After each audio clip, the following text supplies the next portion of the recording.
The Cincinnati Bengals have become a blessing for all those who associate themselves with the organization, and it's no different from a journalistic perspective. They're never short on stories to tell. I just don't know where to start with the Jackson Carman story. Maybe there is no ideal place to begin.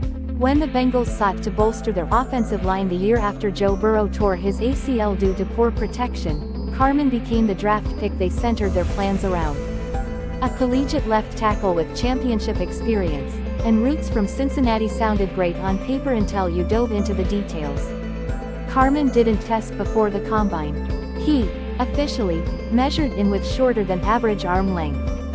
He was dealing with a back injury, and that wasn't even the biggest concern regarding his potential to develop. The consensus labeled him under the character concerns umbrella and questioned his maturity. All of this combined made for a controversial 46th overall pick for a team that desperately needed O-line answers, not questions.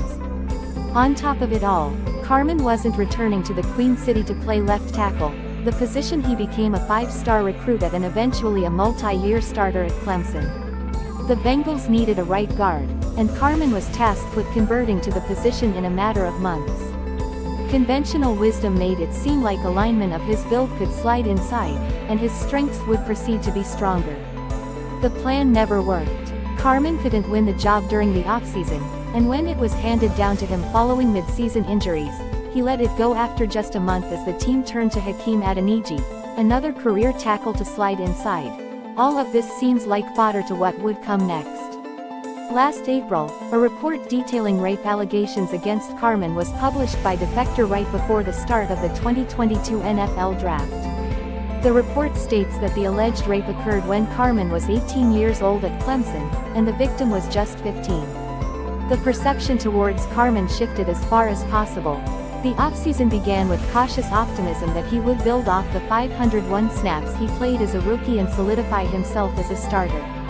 It quickly became a question of whether or not he should even be on the team. High draft picks have been released after a single season before, and if this information was truly new to the Bengals, and had enough weight behind it, what's the worth of keeping him around? Team president Mike Brown later revealed the team was aware of the incident prior to the 2021 draft. The entire process of selecting Carman created enough skepticism. It was reported that Brown reached out to former Bengals O-line coach Paul Alexander, who helped Carman's pre-draft training, for an endorsement prior to trading back and selecting him at a juncture where many believed it was too early for him to be drafted. What was Alexander to say about his trainee other than what Brown wanted to hear?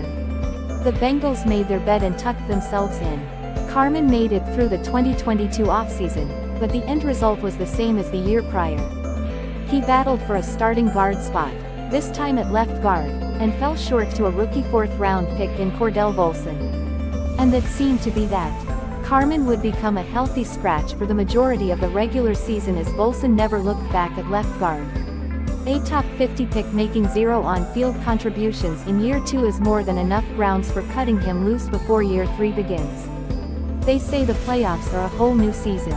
Carman would probably agree. When left tackle Jonah Williams went down with a dislocated knee in the middle of the Bengals' wild card game, Carman was not only the next man up, he was arguably the last man up.